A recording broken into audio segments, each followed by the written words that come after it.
Hey guys, AuspiciousAussie here, and welcome to episode 72 of my New York City Wrestling series for TEW 2016. So, this is March into Manhattan, and we've got a pretty decent show tonight. We're not going to have, we don't have any title matches, but there are some tasty matchups, and the main event it's an interesting tag team match. Okay, so we'll start the show off, and we start off with a 98 A-star Menace promo.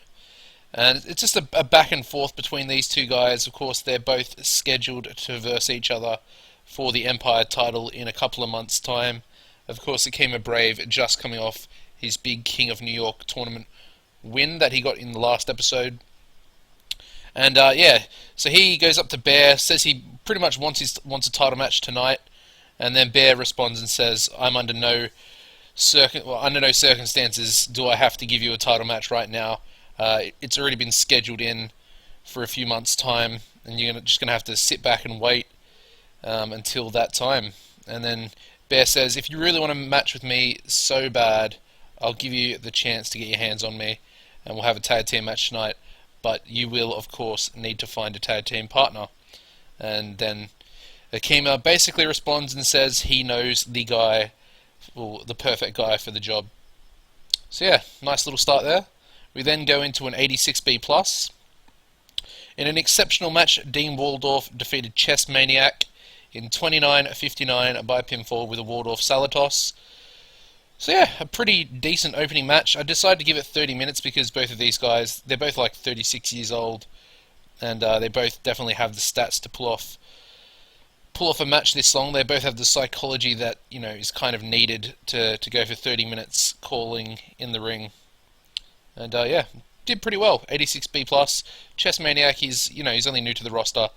Doesn't really have that much popularity in New York because, of course, most of his matches so far have actually been in the New England area. So yeah, pretty happy with that. Not too bad. We then go to a 79B. Bret Heartbreak just cutting a promo. He's starting to change his character a little bit. He's obviously everyone hates him backstage, so.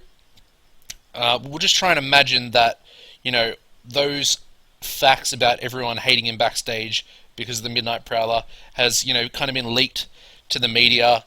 All the YouTube channels are going in hard on Bret Heartbreak, saying that everybody hates him backstage and he's a dick and whatnot. So yeah, he's kind of playing into that now a little bit more with his character, and I think that's where we'll go with him. We might actually change his gimmick at the end of the episode. To get him ready for what's to come in the future. But a 79B, that's a little bit lower than I thought he would get. I thought maybe a B+, but he's not too far off it either. We then go into a match of his against Brett London, gets a 78B. And about that had superb wrestling and great heat. Bret Heartbreak defeated Brett London in 7:57 by pinfall with a handful of tights.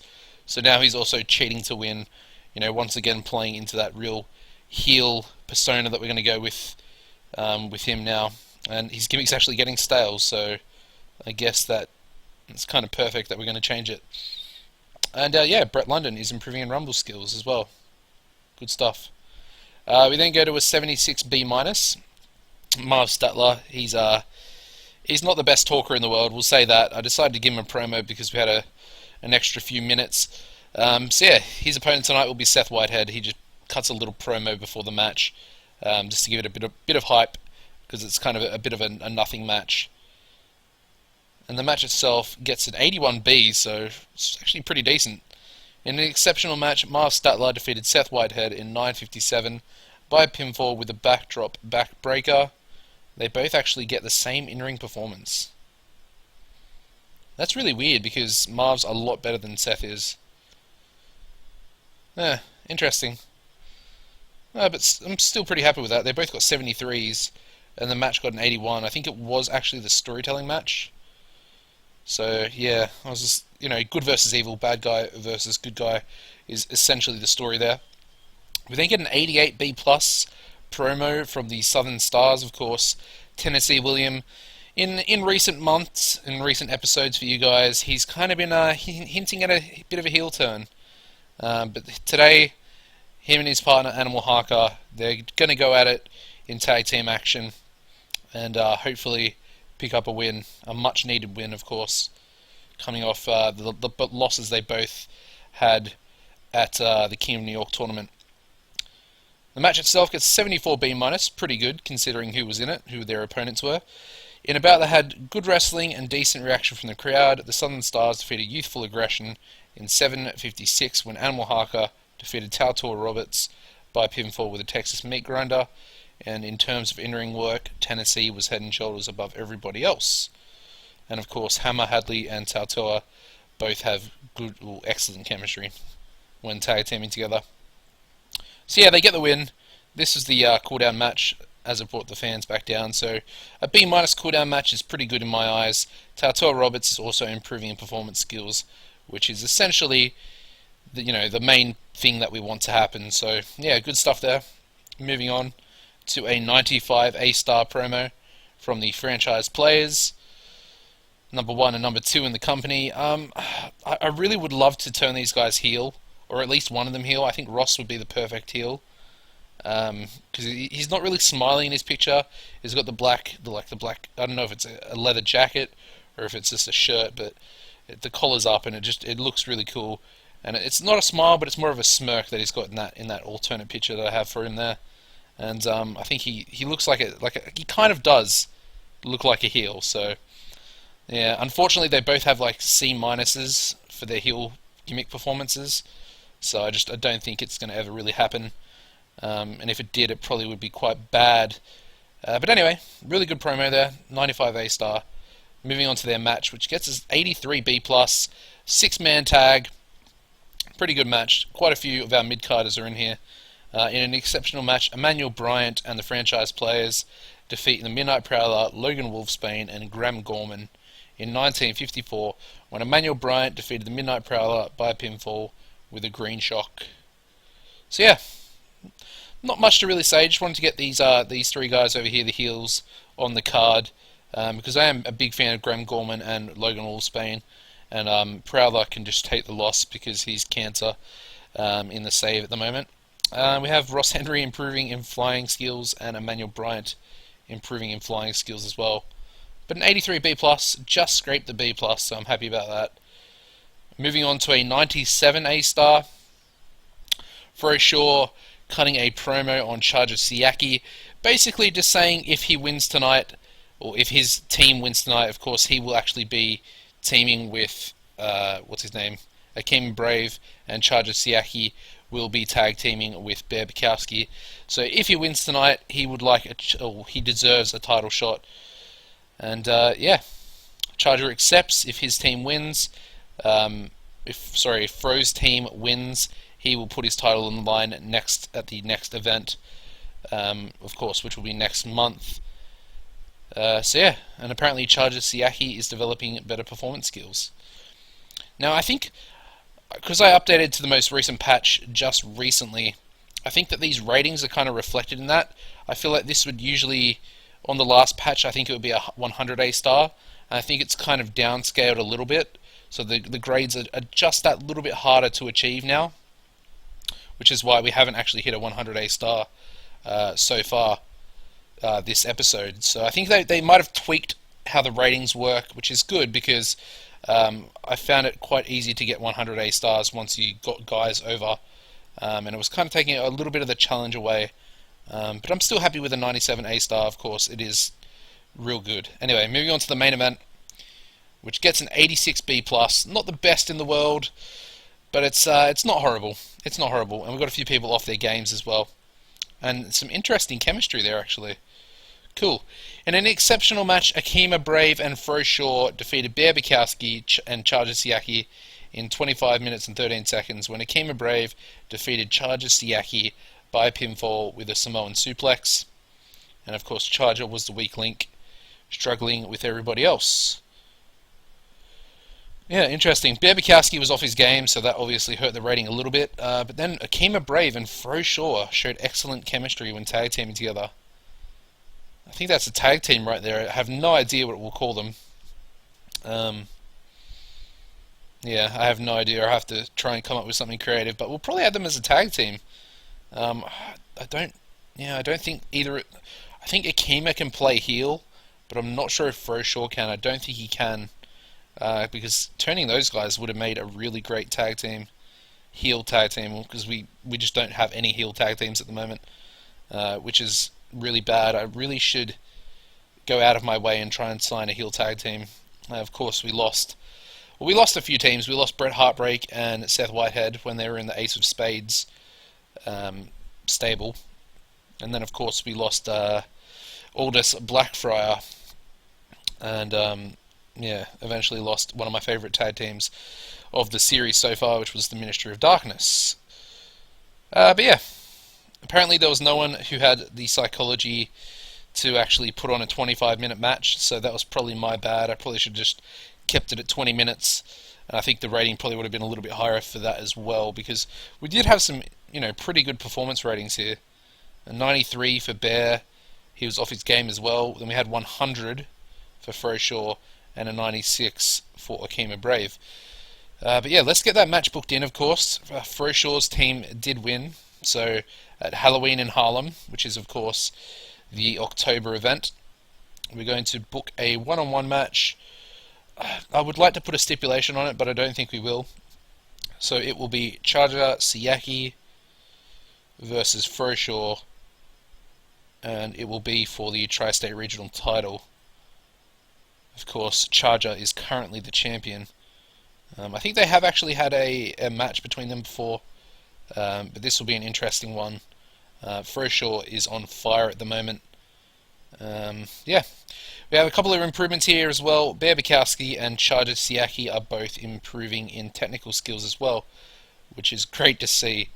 But yeah, happy with that. I knew this event wasn't going to be the best in the world, but still, we get an 87B+, which I'm very happy with. We did use Charger Siaki slightly too much, but that's okay as well. And of course, it increases our popularity in the Tri-State region. Yeah, interesting to see that Dean Waldorf and Chess Maniac actually got the same rating as the main event. So I think we'll tell them they're both awesome, and then I think we'll go with we'll go Froshaw.